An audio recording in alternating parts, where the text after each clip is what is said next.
امروز در مؤسسه‌های تحصیلات میانه عمومی کشور 2,300,000 نفر خوانندگان به تحصیل فرا گرفته شدند. سال 1991 در جمهوری 1,300,000 نفر خواننده داشت. یعنی 1,000,000 زیادتر خوانندگان امروز زیاد شده است.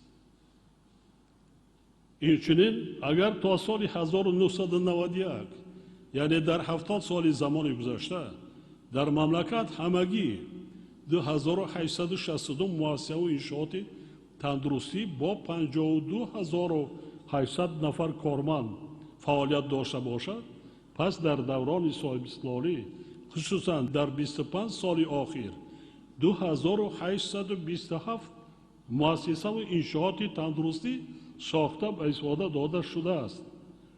حالا شماره مؤسسه‌های تندرستی مملکت نسبت به سال 1991 قریب 2 برابر زیاد گردیده به 5116 و کارمندان آنها به 79,000 رسیده است.